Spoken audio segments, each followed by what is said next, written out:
Assalamualaikum warahmatullahi wabarakatuh.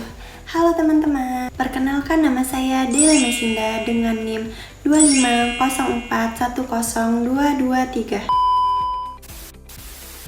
Pernah nggak sih kalian melihat ada siswa yang sebenarnya pintar, tapi saat belajar malah sering ngelamun, malas mengerjakan tugas, atau tidak bersemangat saat guru menjelaskan? Nah, kondisi seperti itu bisa menjadi tanda bahwa siswa sedang mengalami rendahnya motivasi belajar.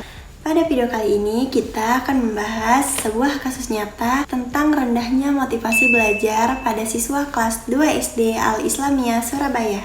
Kita akan melihat yang pertama gejalanya, yang kedua faktor penyebabnya, yang ketiga dampaknya, dan yang terakhir solusi yang bisa dilakukan untuk mengatasinya.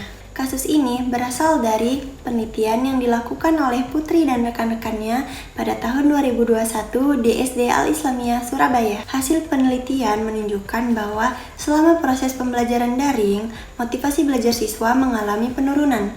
Dari 8 orang yang diteliti, hanya sekitar 2-4 orang yang memiliki motivasi belajar yang baik. Sementara itu, siswa lainnya terlihat kurang bersemangat saat mengikuti pembelajaran. Ada yang tidak mengerjakan tugas, kurang aktif saat pembelajaran, dan ada yang kesulitan saat memahami materi yang diberikan oleh guru.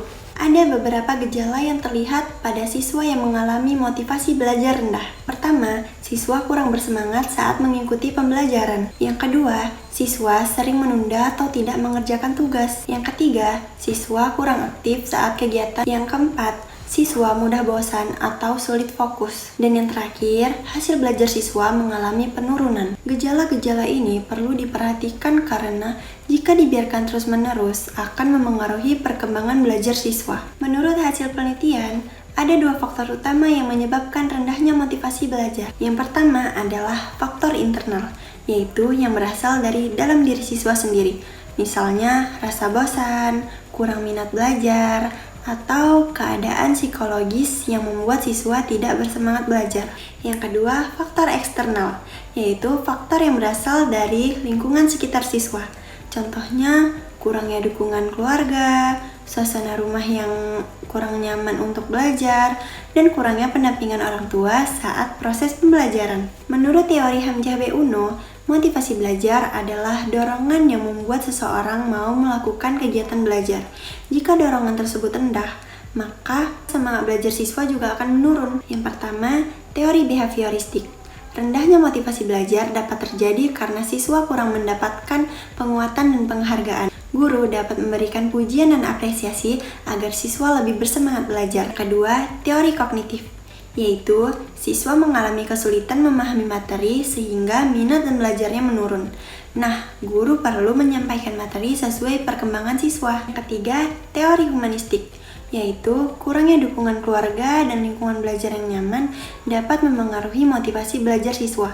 Karena itu, siswa perlu mendapatkan perhatian dan dukungan dari orang tua maupun guru. Yang keempat, teori konstruktivistik, yaitu siswa kurang aktif dalam pembelajaran sehingga kesempatan membangun pengetahuan menjadi terbatas. Guru perlu melibatkan siswa dalam diskusi dan kerja kelompok. Rendahnya motivasi belajar tentu memiliki dampak yang cukup besar.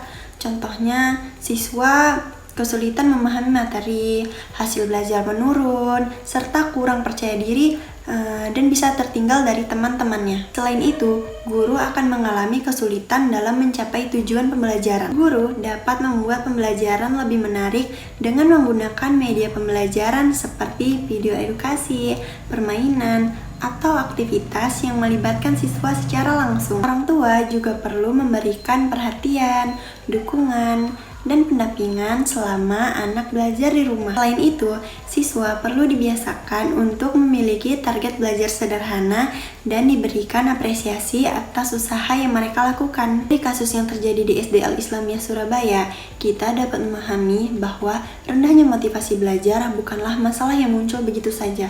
Ada banyak faktor yang memengaruhinya, baik dari dalam diri siswa maupun dari lingkungan sekitarnya. Karena itu, diperlukan kerjasama antara guru, orang tua, dan siswa agar motivasi belajar meningkat dan hasil belajar menjadi lebih baik. Terima kasih sudah menonton video ini. Sampai jumpa di video edukasi berikutnya. Assalamualaikum warahmatullahi wabarakatuh.